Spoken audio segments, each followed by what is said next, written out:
Yang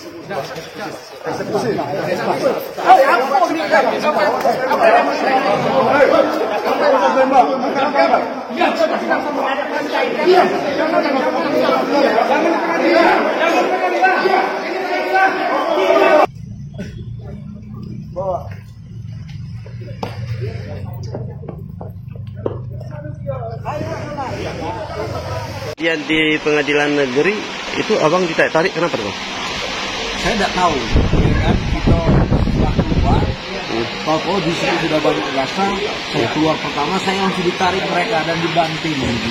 Dibanting bang? Dibanting dengan rombongan jaksa itu. Saya tidak tahu, tapi saya lihat wajah orangnya itu kan kayak gitu. Dan kita tanyakan, ya kan, kenapa saya kan gitu kan? Kamu menghalangi di mana? Lawan kau ya, gitu. Seperti itu, arogannya jaksa itu. Seperti itu, Mas. Nah, dengan tindakan tadi langkah apa yang Bapak ambil, Pak?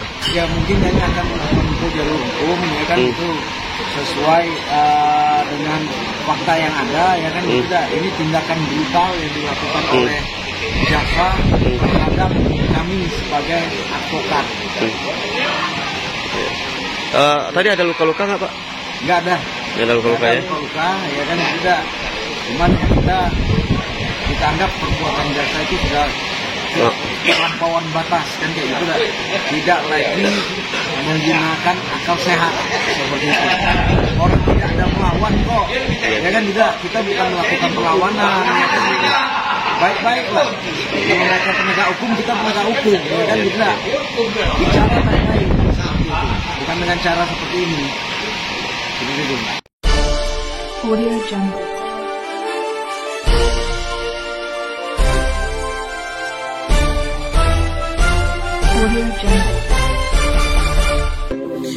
Penangkapan terdakwa Perianto seusai sidang di Pengadilan Negeri Jambi oleh Kejaksaan dinilai telah melampaui batas. Kuasa hukum Andi Perianto, Akurdianto CS, mengatakan tindakan yang dilakukan oleh Kejaksaan Jambi di Pengadilan Negeri itu sudah sangat melampaui batas, katanya. Eksekusi Andi Perianto atas kasus penggelapan pajak yang menjerat dirinya yang dilakukan oleh Kejaksaan Negeri Jambi yang dibantu oleh tim intelijen Kejaksaan Tinggi Jambi menuai kecaman. Pasalnya eksekusi yang dipimpin oleh Asisten Intel Kejaksaan Tinggi Jambi Jupri bersama Kasipitsus Kejaksaan Negeri Jambi dilakukan usai persidangan peninjauan kembali atau PK atas perkara yang menyandung dirinya sebagai kuasa hukum. Akurdianto dan kawan-kawan mencoba melindungi kliennya dengan memberikan perlawanan untuk berbicara dengan pihak kejaksaan. Namun apa yang terjadi? Tim jaksa dengan sigap langsung mengamankan Andi Perianto. Jaksa juga secara hati nurani. Ini kan masih dalam proses PK, ujarnya. Sebagai seorang advokat, dirinya merasa keberatan atas apa yang dilakukan oleh jaksa kepada kliennya. Yang mana aksi saling dorong antara jaksa dengan Akurdianto CS tidak terelakkan di Pengadilan Negeri Jambi. Yang kedua, ada putusan dari Pengadilan Negeri Jambi, Pengadilan Tinggi Jambi, dan Mahkamah Agung. Itu tidak ada dalam putusan terdakwa Andi Perianto untuk ditahan, katanya. Nah, itu yang kita keberatan atas pelaksanaan eksekusi hari ini. Akurdianto lebih lanjut menjelaskan, seharusnya dalam putusan tersebut tertera atau tertulis perintah penahanan. Sontak saja dia bersama rekannya melakukan perlawanan adu argumen dengan pihak jaksa atas eksekusi tersebut. Karena tidak ada dalam suatu putusan sesuai hukum acara pidananya pasal 197 ayat 1. Dalam suatu putusan harus memuat amar yang berbunyi perintah ditahan. Akurdianto CS menilai tindakan agresif yang dilakukan oleh jaksa juga berlebihan hingga mengeluarkan senjata di Pengadilan Negeri Jambi. Akurdianto CS akan melaporkan hal tersebut ke Kejaksaan Agung Republik Indonesia yang dia nilai tidak sesuai prosedur yang benar. Kita akan melakukan keberatan mengirim surat Kejaksaan Agung atas pelaksanaan eksekusi yang dilaksanakan oleh Kejaksaan Negeri Jambi hari ini karena kita menilai eksekusi ini tidak sesuai prosedur, katanya. Akurdianto CS juga akan melaporkan oknum jaksa yang telah menakut-nakuti dan memberikan intimidasi terhadap kliennya dan teman-temannya. Kami akan melaporkan ini ke Polda Jambi, ujarnya. Terima kasih. Bahwasanya hari ini tadi persidangan peninjauan kembali atas nama terdakwa Andi Parianto yang telah mempunyai vonis kekuatan hukum tetap dari Mahkamah Agung, di mana terdakwa Andi Parianto ini divonis 1 tahun penjara dan denda 5 miliar. Nah, oleh terdakwa Andi Parianto melakukan upaya hukum luar biasa, yaitu melakukan peninjauan kembali. Nah, di mana Andi Parianto merasa bahwa dia merasa dizolimin oleh tindakan daripada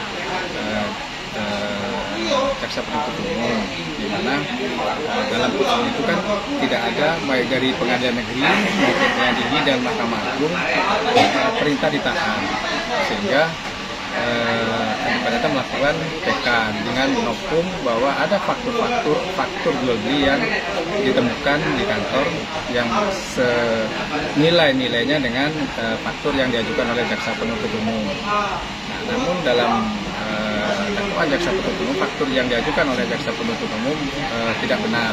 Sementara kita menemukan faktur yang sama, yang nilainya sama, dan itu diakuin oleh negara, masuk dalam barcode dan dinas Dirjen Pajak, sehingga terdakwa Andi Parianto melakukan upaya peninjauan kembali.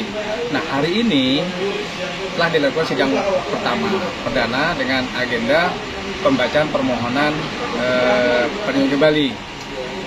Nah, namun setelah selesai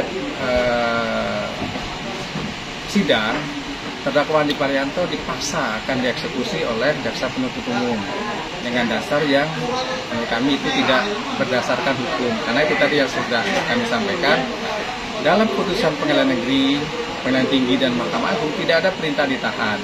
Itu yang kita keberatan terhadap pelaksanaan eksekusi tadi.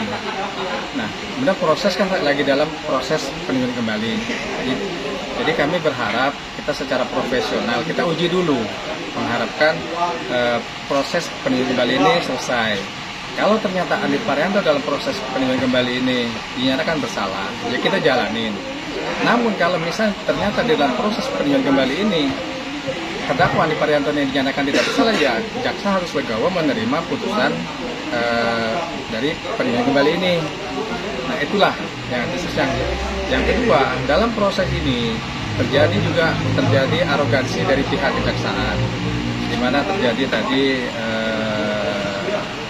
terjadi sedikit insiden di mana arogansi dari pihak kejaksaan memaksakan kehendak untuk mengeksekusi daripada terdakwa, dan kita sebagai kuasa hukum berhak juga untuk membela klien kita. Namun dalam membela klien kita juga berdasarkan hukum, karena tadi ya seperti disampaikan di awal bahwa jaksa tidak bisa melaksanakan eksekusi karena dalam putusan pengadilan tadi tidak ada perintah ditahan, baik dari Pengadilan Negeri, Pengadilan Tinggi sampai ke Mahkamah Agung. Nah itu, jadi kita secara profesional seharusnya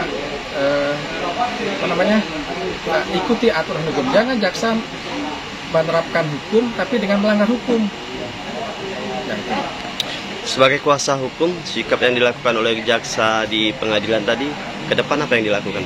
Kita akan melakukan keberatan, kita akan menyurati dan bahkan kalau perlu kita akan datang ke Kejagung menghadap kepada Jaksa Agung Jamwas, Jaksa Agung Muda Pengawas dan Jampitsus untuk melaporkan tindakan daripada Jaksa Pengadilan Negeri Jambi. Kemudian juga kita akan melakukan upaya hukum terhadap kekerasan yang telah dilakukan oleh pihak kejaksaan, di mana kami selaku kuasa hukum merasa diintimidasi dalam melaksanakan profesi kami sebagai advokat. Pertama, saya ada bukti yang memperlihatkan salah satu oknum jaksa menodongkan senjata api kepada saya dan kepada rekan-rekan yang lain, advokat yang lain, melakukan kekerasan fisik. Nah, itu kita akan koordinasi dengan profesi advokat yang ada di Jambi untuk melakukan laporan ke Polda Jambi. Kita secepatnya Kalau karena kita punya wadah organisasi, kita akan melapor ke organisasi kami. Ada yang dari tim advokasi ini, ada yang dari Peradi Jambi, dan ada juga yang dari KAI, Komite Kongres Advokat Indonesia. Nah, setelah kita mendapat rekomendasi ataupun persetujuan daripada induk organisasi kami akan secepatnya melakukan pelaporan ke Polda Jambi. Dari insiden tadi, apa ada yang terluka Pak? Atau ada yang sudah dipisum mungkin? Kalau dari terdakwa luka, dan itu sudah diobati oleh tim medis dari Kejaksaan Negeri. Terus dari advokat, dari rekan kita ada juga yang shock dan sampai sekarang masih shock itu. Trauma. Ada pergelangannya yang karena dipegang terlalu kuat oleh oknum jaksa tadi, bukan jaksa ya, Pak Sipir jaksa tadi, tim eksekutornya itu pegel sampai sekarang, dan itu kita akan melakukan besok untuk visum langsung.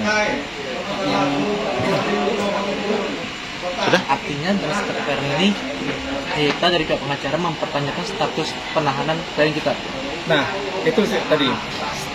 Di sini kita tidak tahu apakah ini penahanan ataupun penangkapan. Kalau seharusnya penahanan, itu seharusnya terdakwa dititipkan di LP sesuai hukum acaranya. Tapi ini justru oleh pihak Kejaksaan Negeri Jambi itu dititipkan di Polsek Planepura. Nah, kita belum tahu nih apakah ini statusnya penangkapan atau penahanan. Tapi kalau mengacu kepada hukum acara, seharusnya ini penahanan, dititipkan langsung di LP. Berarti jadi titipan jaksa ya? Iya, masih dalam titipan jaksa di Polsek Planepura. Kita kuasa hukum tidak dapat berita acaranya Pak? Untuk berita acara sudah. Tadi sudah kita dapat berita acara penahanannya, titipannya dari Polsek. Jadi mungkin rekan-rekan yang berada di Polsek sudah menerima itu kan, berita acara penahanan. Audio Jungle.